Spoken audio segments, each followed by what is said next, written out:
My dear students, এখন আমরা শিখবো হচ্ছে গত ভিডিওতে যে আমরা টপিকসটা দেখেছিলাম, যতটুকু পড়েছি তার উপরে একটা সৃজনশীল প্রশ্ন আমরা দেখতে পারি। এটা হচ্ছে ঢাকা বোর্ড 2017 সালে এই কোশ্চেনটা আসছে।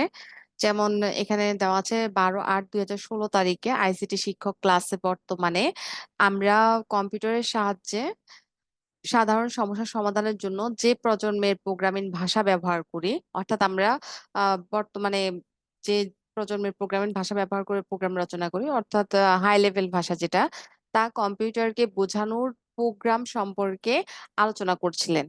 অর্থাৎ হাই লেভেল ভাষাকে কম্পিউটারকে বোঝানোর প্রোগ্রাম, মানে হচ্ছে হাই লেভেল ভাষাকে কম্পিউটারের ভাষায় রূপান্তরের যে প্রোগ্রাম সেটার কথা বলা হয়েছে। ঠিক আছে, এইটা আলোচনা করছিলেন। আচ্ছা, এখন ঘ নাম্বারে আসি। উদ্দীপকে উল্লেখিত তারিখে আইসিটি শিক্ষকের আলোচ্য প্রোগ্রামের মধ্যে কোনটিকে তুমি বেশি উপযোগী মনে করো?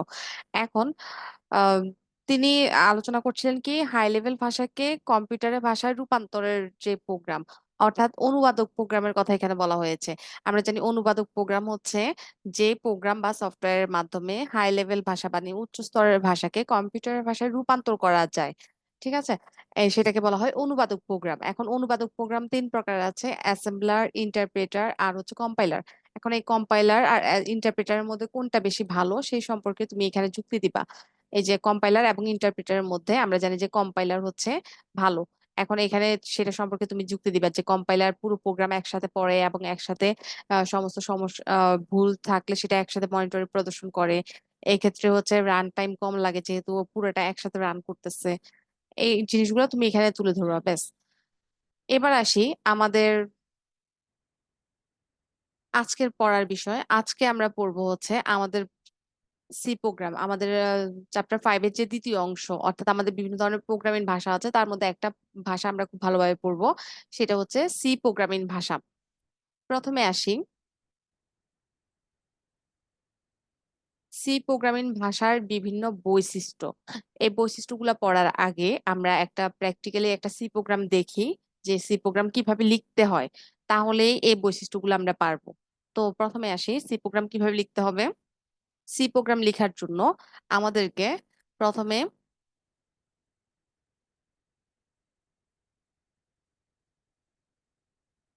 হ্যাশট্যাগ দিতে হবে। হ্যাশট্যাগ দিয়ে এরপর হচ্ছে ইনক্লুড,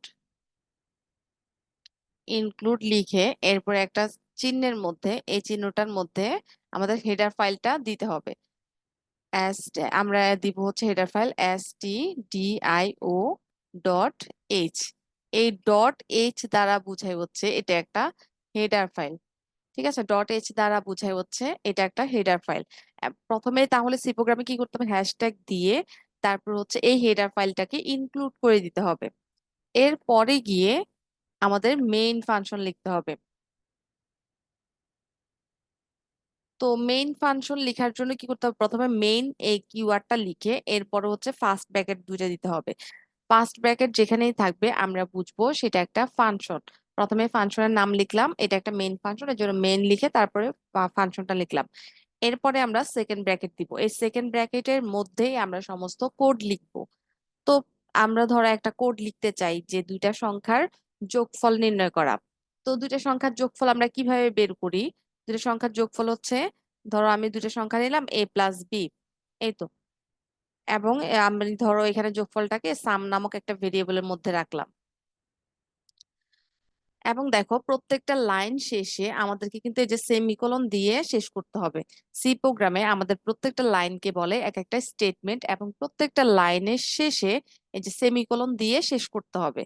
এখন আমি এখানে কি করেছি, দুইটা ভেরিয়েবল নিয়েছি এ আর বি, অর্থাৎ আমি এখানে দুইটা মেমরি নিয়েছি, একটা নাম দিলাম এ আর একটা নাম দিলাম বি। এবং এই মেমোরি গুলাতে আমি কি টাইপের ডাটা রাখবো সেটা আমাকে উল্লেখ করে দিতে হবে। এটাকে বলে ডাটা টাইপ ঘোষণা করা। তো আমার ভেরিয়েবল দুইটা, এ আর হচ্ছে বি, দুইটা ভেরিয়েবল।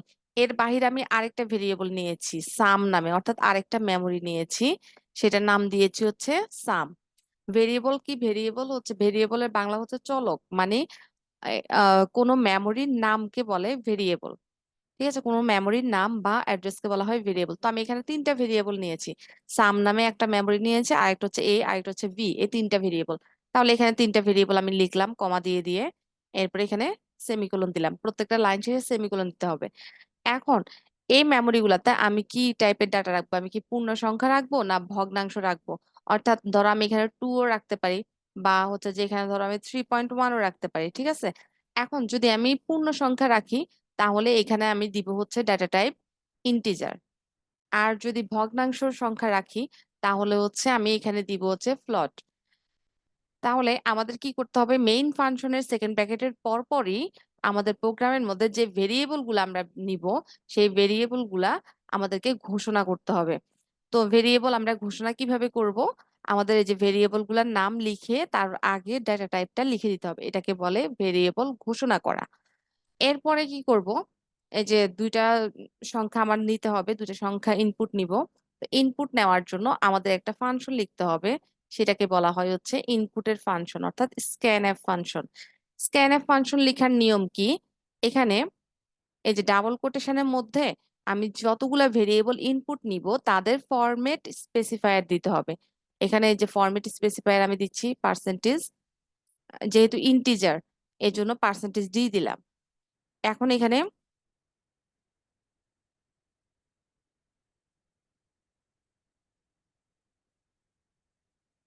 প্রথমে ভেরিয়েবল এ নিব, তো প্রথমে ভেরিয়েবল এ নিলাম, কমা দিয়ে বাইরে লিখবো। এরপরে ভেরিয়েবল বি নিব, এর জন্য কমা দিয়ে ভেরিয়েবল বি দিব। এখন ভেরিয়েবল এ এর জন্য ফরম্যাট স্পেসিফায়ার এখানে পার্সেন্টেজ ডি লিখলাম। এখন ভেরিয়েবল বি এর জন্য তো ফরম্যাট স্পেসিফায়ার দিতে হবে, তো এই জন্য ভেরিয়েবল বিটাও কি টাইপের, ইন্টিজার টাইপের, এর জন্য এখানে পার্সেন্টেজ ডি দিয়ে দিলাম। এরপরে সেমিকোলন দিলাম, প্রত্যেকটা লাইন শেষে সেমিকোলন দিতে হয়। এরপরে কি করব আমরা, দেখো আমি প্রথমে কি করেছি, দুইটা সংখ্যা স্ক্যানএফ এর মাধ্যমে ইনপুট নিলাম, এরপর দুইটা সংখ্যা যোগ করলাম। এখন কি করব, দুইটা সংখ্যাকে প্রিন্ট করে দেখাবো, মানে আমাদের আউটপুটে প্রিন্ট করে দেখাবো। প্রিন্টএফ প্রিন্টএফ ফাংশনের মাধ্যমে সংখ্যা দুটাকে আমাদের প্রিন্ট করতে হয়। তো প্রিন্ট করার নিয়ম কি, এই যে ডাবল কোটেশনের মধ্যে আমি যা লিখবো সেটাই প্রিন্ট করবে। এখন আমি এই যে সাম, এই ভ্যালুটা আমি প্রিন্ট করতে চাচ্ছি, মানে যোগফলটা প্রিন্ট করতে চাচ্ছি। এখন এই সামটা কি টাইপের, সেটাও ইন্টিজার টাইপের, এর জন্য এখানে পার্সেন্টেজ ডি দিলাম, এবং এখানে বাইরে লিখে দিলাম হচ্ছে সাম। একটা জিনিস খেয়াল করো, এখানে কিন্তু আমি এন্ড চিহ্ন দিলাম, কিন্তু এখানে এন্ড চিহ্ন দিই নাই, কারণ হচ্ছে কি স্ক্যানএফ এর ক্ষেত্রে আমাদের এন্ড চিহ্ন দিতে হয়, কিন্তু প্রিন্টএফ এর ক্ষেত্রে এন্ড চিহ্ন দিতে হয় না। তো এগুলো হচ্ছে আমাদের সি প্রোগ্রামের নিয়ম। প্রথমে হ্যাশট্যাগ দিয়ে ইনক্লুড দিতে হবে, ইনক্লুড কি ইনক্লুড করব, আমরা হেডার ফাইলটা ইনক্লুড করব। এরপর হচ্ছে মেইন ফাংশন, এরপর হচ্ছে সেকেন্ড ব্র্যাকেট, সেকেন্ড ব্র্যাকেটের মধ্যে আমাদের সমস্ত কোড লিখবো, এবং সেকেন্ড ব্র্যাকেটের মধ্যেই সমস্ত কোড লিখবো। এবং কি করব, আমাদের যে যে ভেরিয়েবল গুলো আমরা ব্যবহার করব প্রোগ্রামে, সেই ভেরিয়েবল গুলো আমাদেরকে ঘোষণা করতে হবে। ঘোষণা কিভাবে করব, ভেরিয়েবলের নাম লিখে তার আগে আমরা ভেরিয়েবলের ডেটা টাইপটা এখানে লিখে দিব। এই তো। এখন আসি এই যে অ্যাসিডিউ.h, এই হেডার ফাইলটা দ্বারা কি বুঝায়, এই হেডার ফাইলটা দ্বারা বুঝায় হচ্ছে standard input output. Standard input output অর্থাৎ আমাদের প্রোগ্রামের মধ্যে এই যে আমি ইনপুটের জন্য স্ক্যানএফ ফাংশন ব্যবহার করছি, আউটপুটের জন্য প্রিন্টএফ ব্যবহার করছি, এই ফাংশন কিভাবে চিনবো, এই যে নাম লেখার পরে ফার্স্ট ব্র্যাকেট থাকবে, এটা দেখেই বুঝবো এগুলা ফাংশন। এখন এই যে ইনপুটের ফাংশন এবং আউটপুটের ফাংশন, এই ফাংশন গুলার বর্ণনা দেওয়া থাকবে আমাদের এই হেডার ফাইলের মধ্যে, স্ট্যান্ডার্ড ইনপুট আউটপুট হেডার ফাইলের মধ্যে। হেডার ফাইল মানেই হচ্ছে আমাদের ফাংশন গুলার বর্ণনা এই হেডার ফাইলে থাকবে, ঠিক আছে। আমি যদি এখন এই যে অ্যাসিডিউ.h এই হেডার ফাইলটা না লিখি, তাহলে আমাদের প্রোগ্রাম রান করবে না, ভুল দেখাবে যে এই ফাংশন গুলা সে চিনতে পারছে না। এখন আসি এই প্রোগ্রামটার আমরা ওই যে বৈশিষ্ট্যগুলা দেখি, প্রোগ্রামের বৈশিষ্ট্য এখন আমরা একটু মিলিয়ে দেখি এই প্রোগ্রামটার সাথে। সি ভাষার বৈশিষ্ট্য, প্রথমে কি করতে হবে, সি ভাষা আমাদের কোত্থেকে আরম্ভ হয়, আমাদের সবসময় মেইন ফাংশন থেকে মানে প্রোগ্রাম রান করা শুরু করে। প্রথমে আমরা কি করব, এই যে এখানে হেডার ফাইলটা ইনক্লুড করলাম, এরপরে মেইন ফাংশন লিখলাম, আমাদের সব সময় সি প্রোগ্রাম এই মেইন ফাংশন থেকে রান করা শুরু করবে। তাহলে এই যে সি প্রোগ্রাম স্টার্ট হয়, রান করা শুরু করা হচ্ছে মেইন ফাংশন থেকে। এরপরে সি প্রোগ্রামে যতগুলাই স্টেটমেন্ট, প্রত্যেকটা লাইনকে বলা হয় স্টেটমেন্ট, সবগুলাই স্টেটমেন্ট অর্থাৎ সব কোড কোথায় থাকবে, সেকেন্ড ব্র্যাকেটের মধ্যে থাকবে। এরপর প্রত্যেকটা লাইন শেষে কি করতে হয়, সেমিকোলন দিতে হয়। এবং প্রত্যেকটা চলক, আমরা যতগুলা চলক ব্যবহার করব, চলকের আগে তার ডেটা টাইপ লিখতে হয়, অর্থাৎ এটা কি পূর্ণ সংখ্যা না ভগ্নাংশ, সেটা উল্লেখ করে দিতে হবে, মানে আমরা মেমোরিতে কি টাইপের ডাটা রাখতেছি। এরপরে হচ্ছে হেডার ফাইল, সবার উপরে কিন্তু হেডার ফাইলটা লিখতে হবে। হেডার ফাইলগুলা ইনক্লুড দ্বারা যুক্ত করে দিতে হবে। এরপরে কি করব আমরা, এক কম্পিউটারে লেখা প্রোগ্রাম অন্য কম্পিউটারে সহজেই রান করা যায়। এরপরে হচ্ছে সি তে অনেকগুলা লাইব্রেরি ফাংশন আছে। লাইব্রেরি ফাংশন বলতে কি বুঝি, এই যে আমি তোমাদের একটু আগে দেখালাম না, যে ইনপুটের জন্য স্ক্যানএফ ফাংশন, প্রিন্টএফ এর জন্য প্রিন্টএফ ফাংশন, এইগুলাকে বলা হয় লাইব্রেরি ফাংশন। এরকম আরো অনেক ফাংশন, লাইব্রেরি ফাংশন আছে। সি প্রোগ্রামে পর্যাপ্ত লাইব্রেরি ফাংশন আছে এরকম। এরপরে হচ্ছে যে প্লাস মাইনাস, এই চিহ্নগুলাকে বলা হয় কি, অপারেটর। সি প্রোগ্রামে এরকমই যোগের জন্য প্লাস চিহ্ন, বিয়োগের জন্য মাইনাস চিহ্ন, এরকম বিভিন্ন ধরনের অপারেটর ব্যবহার করা যায়। যেমন একটু আগে আমি তোমাদেরকে দুইটা সংখ্যার যোগফল বের করার জন্য একটা প্রোগ্রাম করে দেখেছি, এখানে যে যোগের জন্য আমি প্লাস অপারেটর ব্যবহার করেছি। ঠিক আছে, এগুলা তোমরা একটু পড়ে নিবা। সি প্রোগ্রামের বৈশিষ্ট্যগুলো, ওই যে একটা প্রোগ্রাম কিভাবে লিখতে হয়, সেখান থেকেই তুমি এই বৈশিষ্ট্যগুলা লিখে দিবা।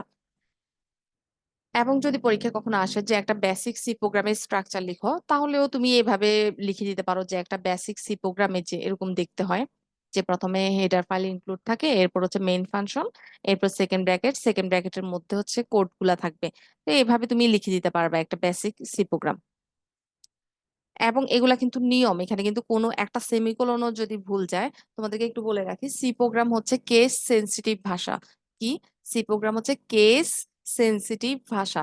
কারণ কি, কারণ হচ্ছে সি প্রোগ্রামের ক্ষেত্রে এই যে আমি মেইন লিখলাম, এটা ছোট হাতের অক্ষর, এগুলা কিন্তু মেইন বা প্রিন্টএফ, স্ক্যানএফ, এই ইন্টিজার, এই ওয়ার্ড গুলা সি প্রোগ্রামের মধ্যে নির্দিষ্ট করা আছে।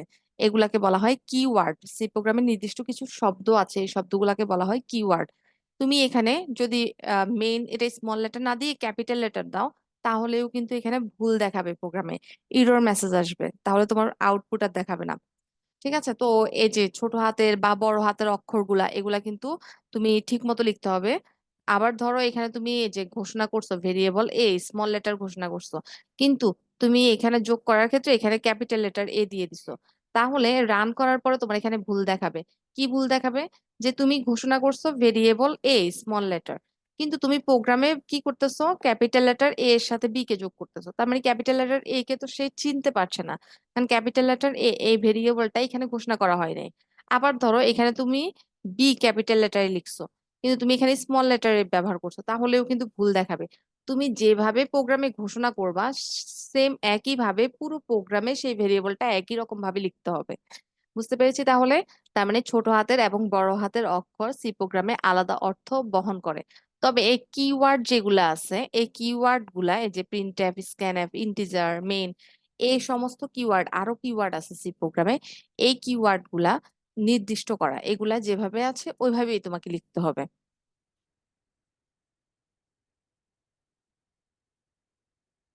এবার আসি, সি প্রোগ্রামে ব্যবহৃত বিভিন্ন ডেটা টাইপ বর্ণনা করো। এই যে সি প্রোগ্রামে ব্যবহৃত বিভিন্ন ডেটা টাইপ বর্ণনা করো। ডেটা টাইপ কি, ডেটা টাইপ তোমাদেরকে একটু আগে আমি বলেছিলাম। ধরো আমি এখানে যে দুইটা ভেরিয়েবল নিয়েছিলাম এ আর বি নামে, অর্থাৎ আরেকটা ভেরিয়েবল নিয়েছি সাম নামে, মানে যোগফলটা রাখার জন্য। অর্থাৎ আমি এখানে একটা মেমরি নিয়েছি এ নামে, আরেকটা মেমরি নিয়েছি বি নামে। অর্থাৎ আমি মেমরি গুলার নাম দিলাম, একটা এ একটা বি, আরেকটা মেমরির নাম দিলাম হচ্ছে সাম। এগুলাকে বলা হয় হচ্ছে ভেরিয়েবল, মানে মেমরির নাম বা অ্যাড্রেসকে বলা হয় ভেরিয়েবল। আর এই যে এই মেমোরি গুলাতে আমি কি পূর্ণ সংখ্যা রাখবো নাকি ভগ্নাংশ রাখবো, কি ধরনের ডাটা রাখবো, সেটাকে বলা হয় হচ্ছে ডেটা টাইপ। তো এই ডেটা টাইপটা এই ভেরিয়েবল ঘোষণার সময়ে, ভেরিয়েবলে যখন আমি নামগুলা ঘোষণা করতেছি, তার আগে এই ডেটা টাইপটা আমাকে লিখে দিতে হবে। ঠিক আছে, অর্থাৎ আমাদের ভেরিয়েবলের মধ্যে কি টাইপের ডাটা রাখবো সেটাকে বলা হয় হচ্ছে ডেটা টাইপ। এখন এই ডাটা টাইপ বিভিন্ন প্রকারের আছে। প্রধানত হচ্ছে 4 প্রকারের ডাটা টাইপ আছে: প্রাইমারি, ইউজার ডিফাইন্ড, ডিরাইভড, এরপর হচ্ছে empty data type. Primary data type আবার 4 প্রকার: ইন্টিজার, ফ্লোটিং পয়েন্ট, এরপর হচ্ছে ডাবল প্রিসিশন, ক্যারেক্টার। এই যে এখানে দেওয়া আছে।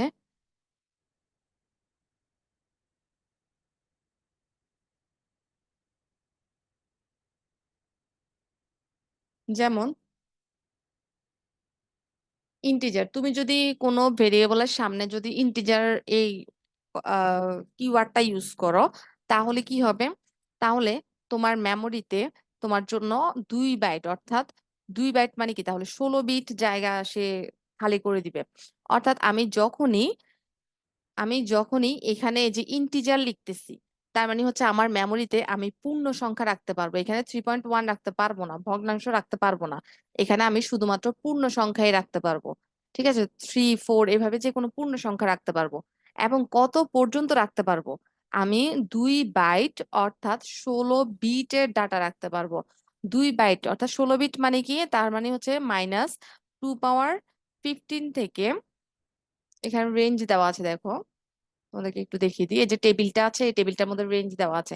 যখনই আমরা ইন্টিজার লিখবো, এই যে ইন্টিজারে কিওয়ার্ডটা কেমন, আইএনটি দিয়ে লিখতে হয়। তার মানে মেমোরিতে 16 বিটের জায়গা তোমার জন্য তৈরি হয়ে যাবে। এবং সেখানে তুমি -2 পাওয়ার 15 থেকে +2 পাওয়ার 15 - 1 পর্যন্ত, অর্থাৎ এই রেঞ্জের মধ্যে যে কোনো মান, তুমি যে কোনো পূর্ণ সংখ্যার মান রাখতে পারবা। ঠিক আছে। আর যখন তুমি ক্যারেক্টার লিখবা, এই যে ক্যারেক্টার লিখতে হয় কিভাবে, CHAR দিয়ে লিখতে হয়, তখন 8 বিট জায়গা তোমার জন্য তৈরি হবে। ক্যারেক্টার মানে হচ্ছে যে কোনো বর্ণ, অর্থাৎ যে কোনো বর্ণ তুমি ইনপুট নিবা। তো সেক্ষেত্রে এই যে ব্যাপ্তিটা আমাদের মুখস্থ করার দরকার নেই। আমরা শুধুমাত্র কত বিট মেমোরিতে জায়গা আমাদের জন্য তৈরি হবে সেটা দেখে নিবে এমসিকিউর জন্য। এরপর যদি আমরা ফ্লট লিখি, তার মানে হচ্ছে 32 বিট। ডাবল লিখলে হচ্ছে 64 বিট। আর যদি আমাদের ধরো ডাবলেও জায়গা না হয়, আচ্ছা ফ্লট দ্বারা কি বোঝায়? ফ্লট দ্বারা বুঝে হচ্ছে ভগ্নাংশ রাখার জন্য। ধরো আমি আমার মেমোরিতে আমি হচ্ছে যে ভেরিয়েবল গুলার মধ্যে যে কোনো ভগ্নাংশ ডাটা রাখতে চাই, যেমন 5.6 বা এরকম ভগ্নাংশ ডাটা রাখবো, তাহলে সেক্ষেত্রে আমি ইন্টিজার লিখবো না, আমি কি লিখবো? ফ্লট, এই যে FLOAT এভাবে লিখে দিব ভেরিয়েবলের নামের আগে। ঠিক আছে। তো এরপরে আসি ডাবল। ডাবল হলে তার 64 বিট জায়গা তোমার জন্য তৈরি হবে।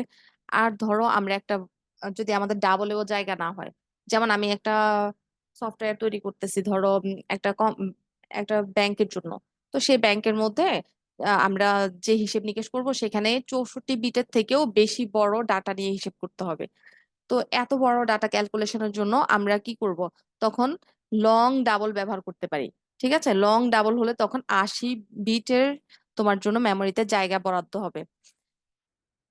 এই তো, তো আর তার মানে 80 বিট পর্যন্ত তুমি যে কোনো ভ্যালু এখানে রাখতে পারবা। এই যে তার মানে এটা কিন্তু অনেক বড় একটা ভ্যালু। এখন তোমার যদি এমন হয় যে তুমি এর থেকেও বড় কোনো ভ্যালু নিয়ে কাজ করতে চাও, তো সেই ক্ষেত্রে তুমি আর প্রাইমারি ডাটা টাইপ গুলো ব্যবহার করবা না। তখন তুমি কি করবা? ইউজার ডিফাইন্ড ডাটা টাইপ ব্যবহার করবা। মানে হচ্ছে তোমার নিজের মতো করে ডাটা টাইপ তুমি তৈরি করতে পারবা। যেমন তুমি আমাদের ডাটা টাইপ আছে হচ্ছে ধরো ফ্লট। এখন তুমি ফ্লটের আগে লিখতে পারো লং ফ্লট, এরকম লিখে দিতে পারো। এই যে এইভাবে, যেমন এখানে যেরকম লিখছে না লং ডাবল, এরকম তুমি লিখে দিতে পারো লং ফ্লট। বা তোমার মতো করে লং লং ডাবল এরকম লিখতে পারো।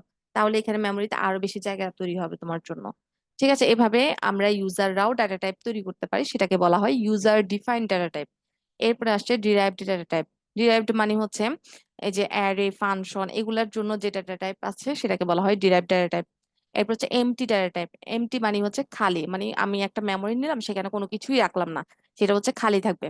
তো সেক্ষেত্রে আমরা এখানে ইয়ে করবো হচ্ছে এমটি ডাটা টাইপ। তাহলে আমাদের ডাটা টাইপ পড়া শেষ। ডাটা টাইপ এই যে প্রধানত হচ্ছে 4 প্রকার: প্রাইমারি, ইউজার ডিফাইন্ড, ডিরাইভড আর এমটি। প্রাইমারি আবার 4 প্রকার: integer, floating point, double, character. ঠিক আছে, এগুলা একটু পড়ে নিবা। ব্যাস। এবার আসি ফরম্যাট স্পেসিফায়ার। ফরম্যাট স্পেসিফায়ার মানে হচ্ছে, আচ্ছা তার আগে তোমাদেরকে ফরম্যাট স্পেসিফায়ার বলার আগে এখানে বলে নিই, আমাদের কম্পিউটার আমরা যখন কোনো প্রোগ্রাম লিখি, আমাদের প্রোগ্রামের মধ্যে 2 ধরনের ফাংশন আমরা ব্যবহার করতে পারি। একটা হচ্ছে কি মানে বেসিক ফাংশন, এছাড়াও অনেক ধরনের ফাংশন আছে। তো বেসিক 2টা ফাংশন আমরা একটু দেখি: প্রিন্টএফ এবং হচ্ছে স্ক্যানএফ ফাংশন। কোনো কিছু স্ক্যানএফ ফাংশন আমরা কেন ব্যবহার করব? কোনো ভেরিয়েবলের মান ইনপুট নেওয়ার জন্য আমরা স্ক্যানএফ ফাংশন ব্যবহার করব। আর কোনো ভেরিয়েবলের মান আউটপুটে দেখানোর জন্য, অর্থাৎ যে কোনো কিছু আউটপুটে আমরা দেখানোর জন্য আমরা হচ্ছে প্রিন্টএফ ফাংশনটা ব্যবহার করব। এখন স্ক্যানএফ এর মধ্যে কোনো ভেরিয়েবল ইনপুট নিতে গেলে তোমাকে অবশ্যই তার ফরম্যাট স্পেসিফায়ার, যে পার্সেন্টেজ এখানে দেওয়া আছে না, পার্সেন্টেজ সি, এরকম ফরম্যাট স্পেসিফায়ারটা দিয়ে দিতে হবে।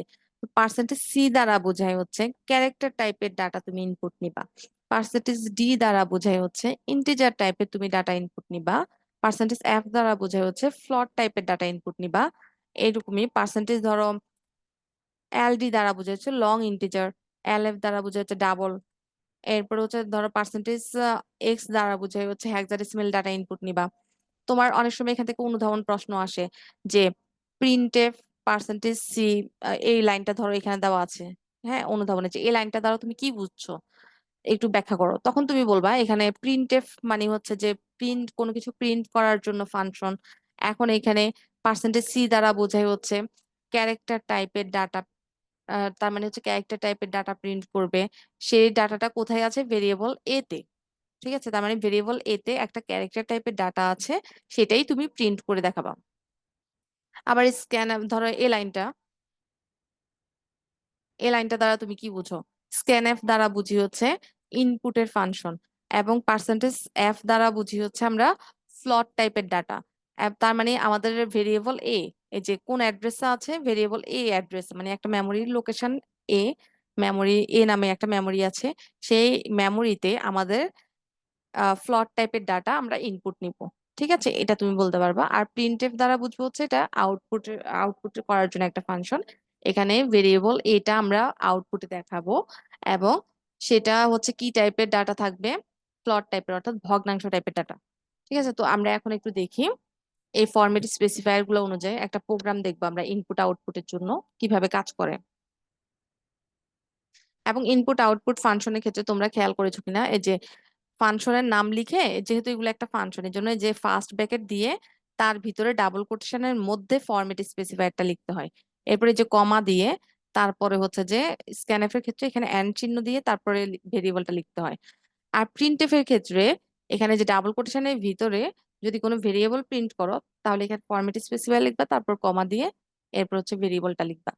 এখানে কিন্তু স্ক্যানএফ এর মধ্যে এখানে তোমার এন্ড চিহ্নটা দিতে হয়েছে, বাট প্রিন্টএফ এ কিন্তু এন্ড চিহ্ন দিতে হয় না। আচ্ছা, এবার আসি আমরা আমরা প্রোগ্রামটা রান করে দেখি যে কিরকম আসলে প্রিন্টএফ স্ক্যানএফ আসলে কিরকম কাজ করে।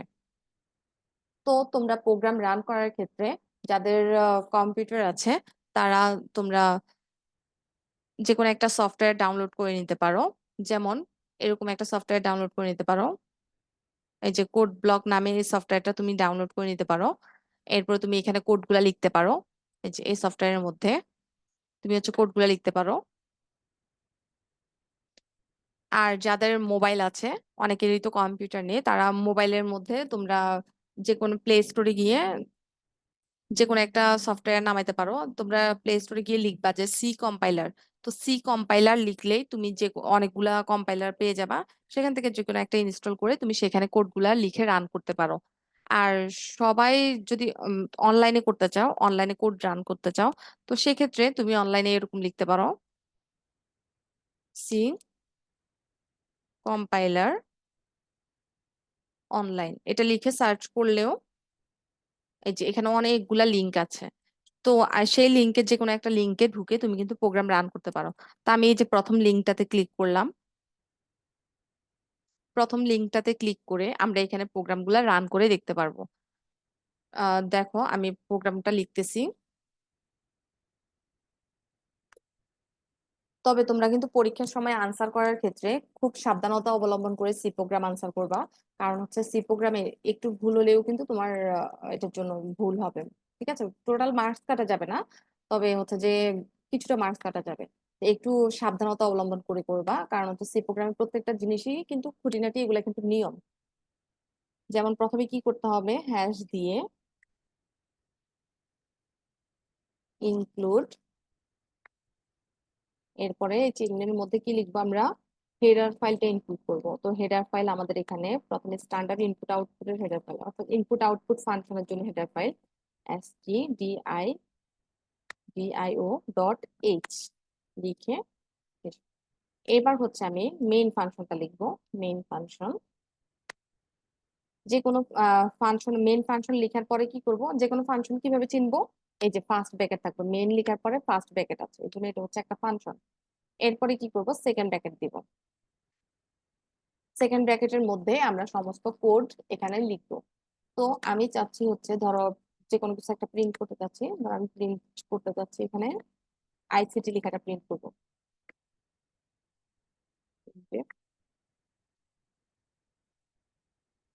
প্রিন্টএফ ফাংশন লেখার নিয়ম কি? এখানে প্রিন্টএফ লেখার পরে তুমি এখানে কিন্তু খেয়াল করো সবগুলা অক্ষর কিন্তু ছোট হাতের, কখনো এখানে কিওয়ার্ড গুলা কখনো বড় হাতের অক্ষর হবে না। প্রিন্টএফ, মেন, ইনক্লুড এগুলা কিন্তু সবগুলা এক একটা কিওয়ার্ড, মানে সি প্রোগ্রামের নির্দিষ্ট শব্দ। এগুলা সবসময় ছোট হাতের অক্ষর, এগুলা সব। তো কখনো বড় হাতের লিখবা না এগুলা। এরপর প্রিন্টএফ এর মধ্যে তুমি যা লিখবে সেটাই প্রিন্ট হবে। যেমন আমি এখানে আইসিটি লিখলাম, এরপরে প্রত্যেকটা লাইন শেষে কি দিতে হবে? সেমিকোলন দিতে হবে। এটা হচ্ছে আমাদের সি প্রোগ্রামের নিয়ম। এবার আসি আমরা এই প্রোগ্রামটাই জাস্ট রান করে দেখি। এখানে যে রান দিলাম, এই যে খেয়াল করো, এই যে রান করার পরে এখানে যে আইসিটি লেখাটা এই যে প্রিন্ট করছে, যেভাবে আমি দিয়েছি যে প্রিন্টএফ আইসিটি। জাস্ট এই যে প্রিন্টএফ এর মধ্যে আমি যে কথাটা লিখেছি আইসিটি কথাটা, সেটাই জাস্ট এখানে এইভাবে সেম ভাবে প্রিন্ট করে দেখিয়েছে। তুমি এখানে অন্য যা ইচ্ছা, তোমার যা ইচ্ছা লিখবা সেটাই প্রিন্ট করবে। এখন ধরো আমি চাচ্ছি যে দুইটা ভেরিয়েবল যোগ করতে, ঠিক আছে, যোগফল বের করতে, দুইটা ভেরিয়েবলের যোগফল বের করব। তো যোগফল কিভাবে বের করব আমরা? যোগফল বের করব হচ্ছে, আমরা যোগফল বের করার নিয়ম কি? সাম সমান, ধর দুইটা ভেরিয়েবল নিলাম আমি, এ আর হচ্ছে বি, তার মানে এ যোগ বি, এ যোগ বি করে সেটাকে আমি সামের মধ্যে রাখলাম। এখন এই যে তিনটা ভেরিয়েবল হয়েছে এখানে, এ একটা ভেরিয়েবল, বি একটা ভেরিয়েবল, আর সাম একটা ভেরিয়েবল। এখন এই তিনটা ভেরিয়েবল আমাদের অবশ্যই এখানে ঘোষণা করতে হবে আগে। ঘোষণা যদি না করি তাহলে কিন্তু আমাদের প্রোগ্রাম রান করার পরে ভুল দেখাবে। তো এখানে ঘোষণা করব। এখন আমি ধরো চাচ্ছি এই তিনটা ভেরিয়েবলের মধ্যে আমি পূর্ণ সংখ্যা রাখবো। তো এই জন্য আমি এখানে লিখবো হচ্ছে ইন্টিজার। তিনটা ভেরিয়েবল ঘোষণা করে দিই, এ কমা বি কমা এরপর হচ্ছে সাম, ঠিক আছে, তো সেমিকোলন। এরপর আমার ভেরিয়েবল তিনটা অবশ্যই ইনপুট নিতে হবে। ইনপুট যদি না নিই তাহলে সে যোগ করবে কিভাবে? তিনটা ভেরিয়েবল আমি ইনপুট নিব। ইনপুটের জন্য আমাদের কোন ফাংশন ইউজ করতে হয়? Scanf function. স্ক্যানএফ ফাংশন লেখার নিয়ম কি? ডাবল কোটেশনের ভিতরে আমাদের ফরম্যাট স্পেসিফায়ার গুলো লিখতে হবে। যেহেতু আমাদের এখানে ইন্টিজার টাইপের, ঠিক আছে, আমরা কিন্তু ফরম্যাট স্পেসিফায়ার গুলো শিখেছি। এখানে দেখো এই যে এই টেবিলটার মধ্যে আমরা কিন্তু ফরম্যাট স্পেসিফায়ার গুলো কিভাবে লিখতে হয় এখানে শিখেছি। তো এখানে আমি ফরম্যাট স্পেসিফায়ার গুলো লিখে দিই। আমি এখানে কি কি ইনপুট নিব? এ আর বি এই দুইটার মান ইনপুট নিব। তো দুইটা ভেরিয়েবল যেহেতু ইনপুট নিব, এই জন্য দুইবার ফরম্যাট স্পেসিফায়ার লিখবো। প্রথম এ এর জন্য, এ কি টাইপের? ইন্টিজার টাইপের, এর জন্য পার্সেন্টেজ ডি দিব ফরম্যাট স্পেসিফায়ার। এরপরে বি এর জন্য আবার পার্সেন্টেজ ডি লিখলাম। এরপরে বাইরে গিয়ে এখানে কমা দিলাম। দেওয়ার পর তোমরা খেয়াল করবা আমি কিভাবে লিখতেছি, একদম সেম ভাবে তোমরা লিখবা।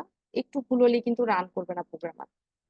এরপরে এন্ড চিহ্ন দিয়ে প্রথমে আমি এ ইনপুট নিব, এরপরে কমা দিয়ে এরপর হচ্ছে বি ইনপুট নিব। খেয়াল করছো কিনা এখানে কিন্তু ভিতরে আমি কোনো কমা দিই নাই, এখানে কিন্তু কমা দেওয়া যাবে না।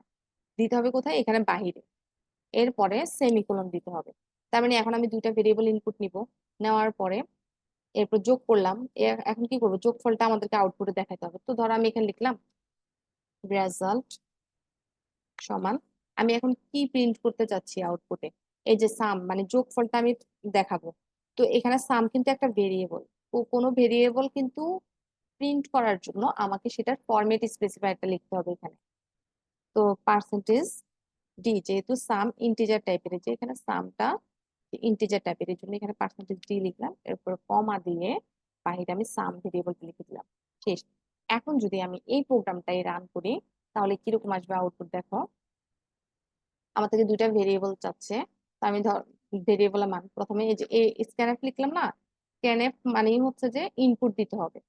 এখন কি কি ইনপুট দিব? প্রথমে এ এর মান ইনপুট দিব, তারপর বি এর মান ইনপুট দিব। যে আউটপুটে গিয়ে প্রথমে এ এর মান আমি ইনপুট দিচ্ছি, ধরো এর মান আমি দিচ্ছি 5। এরপরে এন্টার দিয়ে ধরো 6 দিলাম। এবার দেখো এই যে রেজাল্ট সমান কত আসছে? 11 আসছে। এই যে আমি এখানে লিখলাম না প্রিন্টএফ এর মধ্যে রেজাল্ট, এই জন্য এই যে এখানে রেজাল্ট আসছে। আচ্ছা প্রথম থেকে দেখি, প্রথমে কি আসছে এখানে? এই যে স্ক্যানএফ। স্ক্যানএফ মানে হচ্ছে ইনপুটের ফাংশন। তো কি কি ইনপুট নিব? এ আর হচ্ছে বি ইনপুট নিব।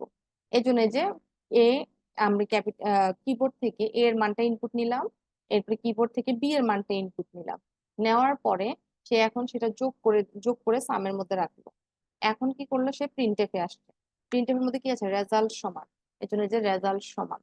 এরপরে কি পার্সেন্টেজ ডি দ্বারা হচ্ছে যে সামের যে ভ্যালু, মানে সাম একটা ভেরিয়েবল, সেই ভেরিয়েবলের মানটা এখানে প্রিন্ট করে দিবে। তো এই যে সামের ভ্যালু এখন কত আসবে, তার মানে হচ্ছে যে এ যোগ বি যা হবে, তার মানে 5 আর 6 যোগ করলে যেটা হবে সেটা হচ্ছে এখন এখানে 11 দিয়ে দিচ্ছে রেজাল্টটা। শেষ। এভাবেই হচ্ছে আমাদের প্রোগ্রামটা লিখতে হবে। এবার আসি, তাহলে তোমরা আশা করি ইনপুট আর আউটপুট ফাংশন, এই দুটো ফাংশন সম্পর্কে জানতে পেরেছো। ইনপুট ফাংশন কি করে, ইনপুট হচ্ছে কিবোর্ড থেকে কোনো কিছু আমরা ইনপুট নিতে পারি, আর আউটপুট ফাংশন কি করে, সে হচ্ছে আমাদের আউটপুটে কোনো কিছু দেখাবে। ঠিক আছে, এখন এখানে যে ইনপুট আউটপুট ফাংশন কিভাবে লিখতে হয় সেটা এখানে দেওয়া আছে। ইনপুট কিভাবে লিখতে হয়, স্ক্যানএফ, এরপর হচ্ছে ফরম্যাট স্পেসিফায়ার, এরপর কমা দিয়ে, এরপর এন্ড চিহ্ন দিয়ে ভেরিয়েবলের নাম দিতে হয়। আর আউটপুট ফাংশন কিভাবে লিখতে হয়, এই যে প্রিন্টএফ এর মধ্যে ডাবল কোটেশনের ভিতরে তুমি যা লিখবা সেটাই আউটপুটে দেখাবে। আর যদি কোনো ভেরিয়েবল তুমি প্রিন্ট করতে চাও তাহলে কি করতে হবে, এই যে ভেরিয়েবল অর্থাৎ চলকের মান প্রিন্ট করতে গেলে তাহলে প্রিন্টএফ এর মধ্যে ডাবল কোটেশনের ভিতরে ফরম্যাট স্পেসিফায়ার লিখে তারপর কমা দিয়ে ভেরিয়েবল নামটা লিখতে হয়। এই তো। এবার আসি টোকেন। টোকেন মানে হচ্ছে সি প্রোগ্রামে যতগুলা ওয়ার্ড বা হচ্ছে সিনটেক্স আছে, অর্থাৎ এই যে বিভিন্ন ধরনের যে ব্র্যাকেট, বিভিন্ন ধরনের সিম্বল, এই সমস্ত কিছুকে বা বিভিন্ন ধরনের কিওয়ার্ড যেমন হচ্ছে ইন্টিজার, ফ্লোট বা হচ্ছে মেইন, এই সমস্ত সব কিছুকে বলবো হচ্ছে টোকেন। এরপর আসি ধ্রুবক। ধ্রুবক আর হচ্ছে ভেরিয়েবল মানে চলক, এগুলা সম্পর্কে একটু আমরা দেখবো। প্রথমে আসি ভেরিয়েবল বা চলক কি। তো ভেরিয়েবল বা চলক কি অলরেডি তোমাদেরকে আমি বলেছি। ভেরিয়েবল মানে হচ্ছে,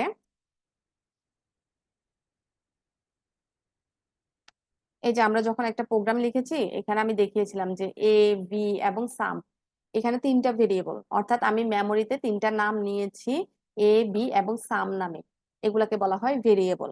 ঠিক আছে, তার মানে ভেরিয়েবল কি, ভেরিয়েবল হচ্ছে মেমোরির নাম বা ঠিকানা, এটাকে বলা হয় ভেরিয়েবল। এখন এই যে আমি আমার ইচ্ছা মতো কিন্তু এই যে এ, বি, সাম এগুলা লিখেছি, এগুলা কিন্তু তোমরা তোমাদের ইচ্ছা মতোই লিখতে পারবা, ভেরিয়েবলের নামকরণ তুমি তোমার ইচ্ছা মতো দিতে পারবা। তবে সেক্ষেত্রে কিছু নিয়ম ফলো করে তোমাকে ভেরিয়েবলের নামকরণটা করতে হবে।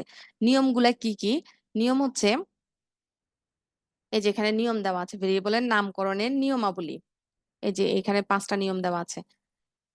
যেমন ভেরিয়েবলের নামকরণে তুমি ক্যাপিটাল লেটার এ থেকে জেড বা স্মল লেটার এ থেকে জেড তুমি ইউজ করতে পারো। এরপর হচ্ছে কিন্তু ভেরিয়েবলের নামকরণে তুমি এই সমস্ত স্পেশাল চিহ্নগুলা ব্যবহার করতে পারবা না। যেমন এখানে এসএসসি, তবে আন্ডারস্কোর ব্যবহার করা যায়, তবে এই যে হাইপেন ব্যবহার করতে পারবা না। ঠিক আছে, ভেরিয়েবলের নামকরণে,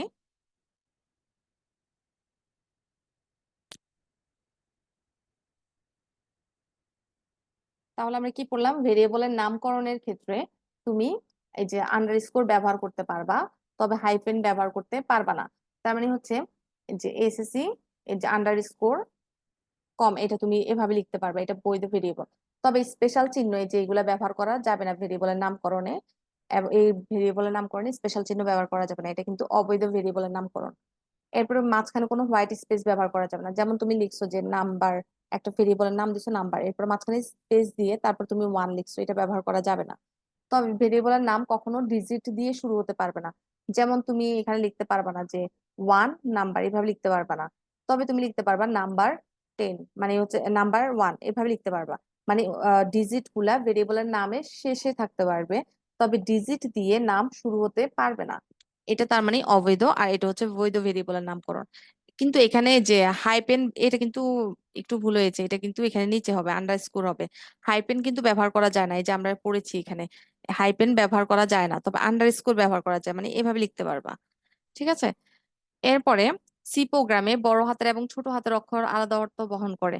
অর্থাৎ ওই যে তোমাদেরকে আমি বলেছি না যে তুমি ধরো স্মল লেটার এ দিয়ে একটা ভেরিয়েবলের নাম লিখেছো, এখানে ধরো স্মল লেটার এ লিখেছো, বাট এখানে ক্যাপিটাল লেটার এ লিখতে পারবে না, তখন তুমি যেভাবে ঘোষণা করবা সেভাবে পুরো প্রোগ্রামে তোমাকে ব্যবহার করতে হবে। তার মানে যেভাবে তুমি ঘোষণা করবা সেভাবে লিখতে হবে। এরপরে কোনো ভেরিয়েবলের নাম কিওয়ার্ডের নামে হইতে পারবে না। যেমন ধরো আমি একটা ভেরিয়েবলের নাম দিলাম ইন্টিজার, সেটা হইতে পারবে না। কারণ হচ্ছে ইন্টিজারটা হচ্ছে এখানে কি, যেমন আমি এখানে ধরো সাম লিখলাম, কিন্তু আমি সাম না লিখে ধরো আমি এখানে লিখলাম ইন্ট। ইন্টিজার তো একটা হচ্ছে ডাটা টাইপ ভেরিয়েবলের, সেভাবে তুমি কোনো মেমোরির নাম অর্থাৎ ভেরিয়েবলের নাম তুমি ইন্টিজার রাখতে পারবা না, অর্থাৎ কোনো কিওয়ার্ডের নামেই তুমি ভেরিয়েবলের নামকরণ করতে পারবা না, কারণ কিওয়ার্ড গুলা সি প্রোগ্রামে নির্দিষ্ট করা। ঠিক আছে, নির্দিষ্ট। সো সে কিওয়ার্ডের নাম কখনো ভেরিয়েবলের নামকরণ করতে পারবা না। এছাড়া তুমি তোমার ইচ্ছা মতো করতে পারবা। এখন তোমরা বাসায় বসে বসে কিছু ভেরিয়েবলের নাম নিজের ইচ্ছা মতো লিখে দেখো, তাহলে তুমি বুঝতে পারবা। এই এক্সাম্পল গুলো এখানে দেওয়াই আছে, যে এক্সাম্পল দেওয়া আছে কোনটা বৈধ ভেরিয়েবল কোনটা অবৈধ নামকরণ এখানে দেওয়া আছে। এবার আসি ভেরিয়েবল আর হচ্ছে ভেরিয়েবলের বাংলা কি বললাম, চলক। চলক আর ধ্রুবক। ধ্রুবক কি জিনিস? ধ্রুবক হচ্ছে যখন ভেরিয়েবলের নাম মানটা তুমি নির্দিষ্ট করে দিবা তখন সেটাকে বলবো আমরা ধ্রুবক। যেমন এখানে একটা এক্সাম্পল দেখি, এই যে চলক এবং ধ্রুবকের মধ্যে পার্থক্য। চলকটা কি? চলক হচ্ছে মেমোরির নাম বা ঠিকানা। চলকের মানটা আমরা নির্দিষ্ট নিজের ইচ্ছা মতো দিতে পারি। যেমন আমি তোমাদেরকে দেখিয়েছি স্ক্যানএফ এর মাধ্যমে আমি আমার ইচ্ছা মতো যে কোনো মান এখানে ইনপুট নিতে পারবো চলকের ক্ষেত্রে। কিন্তু ধ্রুবকের ক্ষেত্রে এই যে দেখো, যেমন এখানে একটা এক্সাম্পল দেওয়া আছে ইন্টিজার হাইট। তার মানে হাইট এখানে কিন্তু মানে চলক, অর্থাৎ হাইট নামে একটা মেমোরি নিয়েছি, সেখানে তুমি নিজের ইচ্ছা মতো যে কোনো মানটা তুমি ইনপুট নিতে পারবা। তবে যখনই তুমি এখানে প্রোগ্রামের মধ্যেই নির্দিষ্ট করে দিবা যে হাইট ইকুয়াল 100, তখন তো আর তুমি কিবোর্ড থেকে কিছু ইনপুট নিতে পারবে না, তখন তোমার প্রোগ্রামের মধ্যে হাইট সমান 100ই থাকবে। অর্থাৎ ভেরিয়েবলের মানটা যখন তুমি নির্দিষ্ট করে দিবা তখন সেটাকে বলবো আমরা ধ্রুবক। ঠিক আছে, ধ্রুবক তাহলে কি? যখন ভেরিয়েবলের মান নির্দিষ্ট করে দেওয়া হবে তখন সেটাকে ধ্রুবক বলা হয়। আর যখন ভেরিয়েবলের মানটা তুমি তোমার ইচ্ছা মতো নিতে পারবা, ইনপুট নিতে পারবা, সেটাকে বলা হয় হচ্ছে চলক। এরপরে আসি, আমাদের ভেরিয়েবল দুই প্রকারের, গ্লোবাল আর হচ্ছে লোকাল ভেরিয়েবল। গ্লোবাল ভেরিয়েবল কি? গ্লোবাল মানে কি সবার জন্য, তার মানে যদি মেইন ফাংশনের বাহিরে কোনো ভেরিয়েবলের নাম ঘোষণা করা হয় সেটাকে বলবো হচ্ছে গ্লোবাল। আর লোকাল মানে হচ্ছে কোনো ফাংশনের মধ্যে যদি ঘোষণা করা হয়। ধরো আমি এখানে একটা প্রোগ্রাম লিখেছি যে এটা এখানে মেইন ফাংশন আছে, তার আগে আমি লিখলাম ইন্টিজার i = 4, এটা লিখে দিলাম।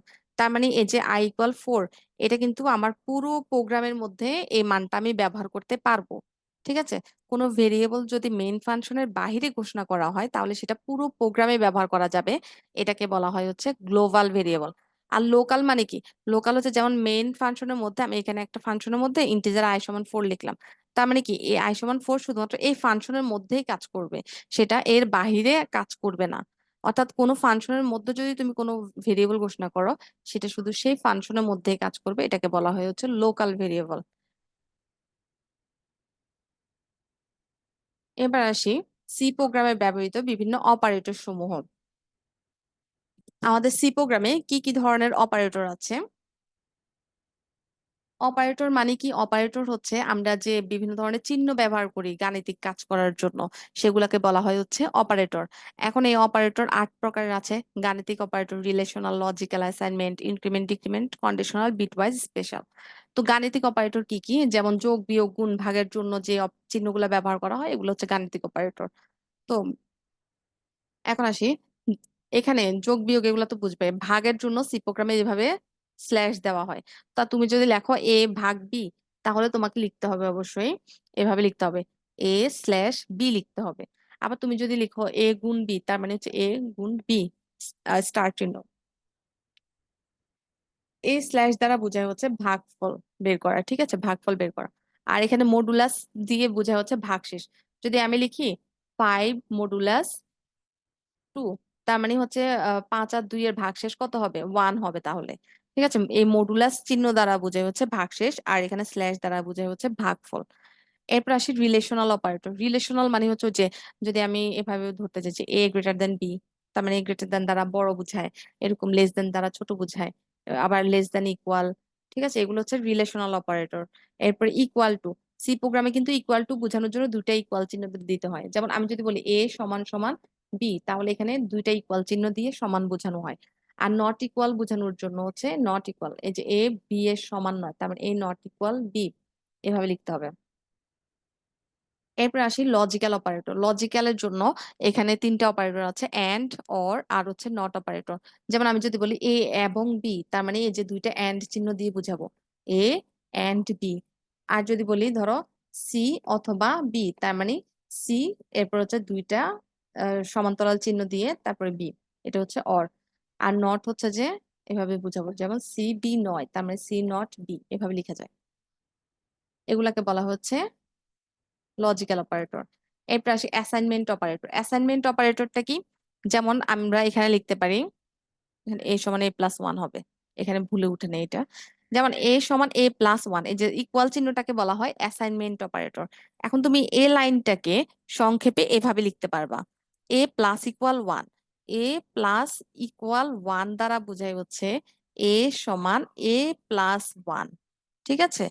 আবার ধরো এ ইন্টু ইকুয়াল বি, তার মানে এটা দ্বারা কি বুঝাবে? এটা দ্বারা বুঝাবে হচ্ছে এ সমান এ ইন্টু বি বুঝাবে।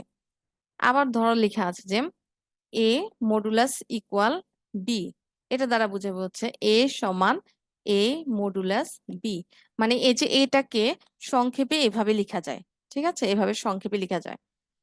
এবার আসি increment decrement operator. Increment decrement operator মানে হচ্ছে, ইনক্রিমেন্ট মানে হচ্ছে এক এক করে কোনো মান বৃদ্ধি হওয়া, আর ডিক্রিমেন্ট মানে হচ্ছে কমা।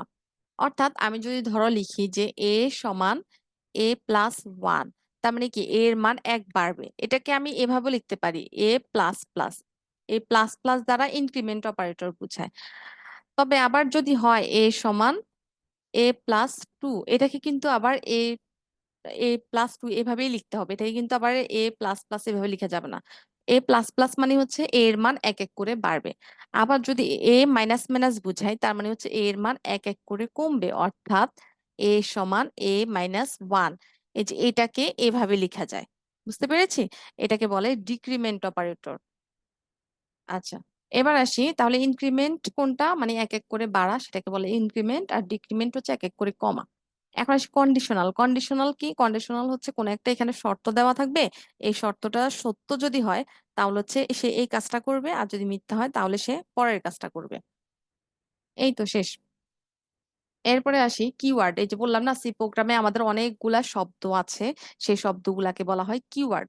এই যে শব্দগুলা কি কি, এই যে এখানে অনেকগুলা শব্দ দেওয়া আছে, এই শব্দগুলা তোমরা একটু দেখবা, যে কয়টাই পারো ওই কয়টাই, বাকিগুলা এত মুখস্থ করার এখানে দরকার নেই।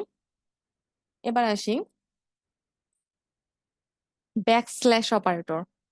ব্যাকস্ল্যাশ, ব্যাকস্ল্যাশ মানে হচ্ছে যে ব্যাকস্ল্যাশ দিয়ে এন বা ব্যাকস্ল্যাশ দিয়ে টি, এগুলা কেন লেখা হয়? এটা দ্বারা বোঝাই হচ্ছে নতুন লাইনে প্রিন্ট করা, আর এটা দ্বারা বোঝাই হচ্ছে এক ট্যাব পরে প্রিন্ট করা।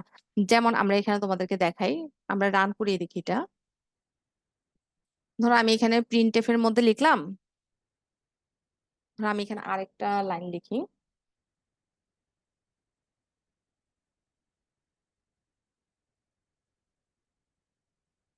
ধরো এখানে আমি লিখলাম প্রিন্ট এফ,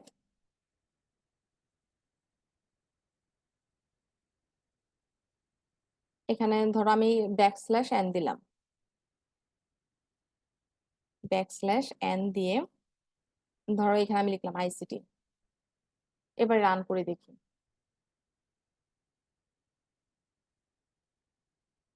ও এখানে আমি কিন্তু এই যে দেখো, এখানে কিন্তু ইরর মেসেজ দেখাচ্ছে, খেয়াল করেছো? এই যে ইরর মেসেজ দেখাচ্ছে, কারণ কি? এখানে আমি ইয়া দিই নাই, সেমিকোলন দিই নাই। সেমিকোলন দিতে হবে, প্রত্যেকটা লাইন শেষে সেমিকোলন দিতে হবে। আর সি প্রোগ্রামে একটু ভুল হলে কিন্তু আর প্রোগ্রামটা রান করে না, ইরর মেসেজ দেখিয়ে বসে থাকবে। এখন এই যে দুইটা নাম্বার ইনপুট নাও, এরপরে খেয়াল করো রেজাল্টটা দেখাচ্ছে। এখন এই যে রেজাল্ট যে লাইনে দেখাচ্ছে তার পরের লাইনে কিন্তু আমাদের এই যে যেহেতু ব্যাকস্ল্যাশ এন দেওয়া, এই জন্য তার পরের লাইনে হচ্ছে আইসিটি লেখাটা দেখাচ্ছে। এখন যদি আমি ব্যাকস্ল্যাশ এনটা না দিই তাহলে সে কি করবে দেখো। এখন যদি আমি রান করি, দুইটা নাম্বার ইনপুট নিই, এই যে দেখো, এই যে আগের লাইন যেটা, সেটার পাশেই কিন্তু আমাদের পরের আইসিটি লেখাটা দেখাচ্ছে। মানে এই যে পরের লাইনটা এখানে আগের লাইনের সাথে দেখাচ্ছে, রেজাল্টের সাথে। বুঝতে পেরেছি? আর ব্যাকস্ল্যাশ দিলে হচ্ছে, ব্যাকস্ল্যাশ এন যদি দিই তাহলে হচ্ছে পরবর্তী লাইনে সে প্রিন্ট করে দেখায়, মানে নতুন লাইনে প্রিন্ট করার জন্য আমরা ব্যাকস্ল্যাশ এন দিব। আর যদি আমি ব্যাকস্ল্যাশ টি দিই তাহলে কি হবে? ব্যাকস্ল্যাশ টি ইউজ করলে তাহলে এক ট্যাব পরে প্রিন্ট করে দেখাবে। এই যে খেয়াল করেছো, এখানে যে রেজাল্টের পরে একটু ফাঁকা, মানে এক ট্যাব পরে একটু ফাঁকা রেখে তারপরে সে পরের লাইনটা প্রিন্ট করছে। তাহলে ব্যাকস্ল্যাশের কাজ আমরা নিশ্চয়ই বুঝতে পেরেছি।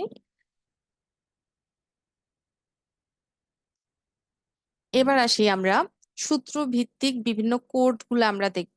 তো সূত্র ভিত্তিক আমাদের কি কি ধরনের কোড আছে, যে প্রোগ্রামগুলো আছে আমরা দেখবো একটু পরের ভিডিওতেই দেখবো। ঠিক আছে, তাহলে এই ভিডিওটা এই পর্যন্তই। এইখানে আমরা অনেকগুলা নিয়ম কানুন শিখেছি আমাদের সি প্রোগ্রামের। ঠিক আছে, তাহলে আজকের মতো আল্লাহ হাফেজ।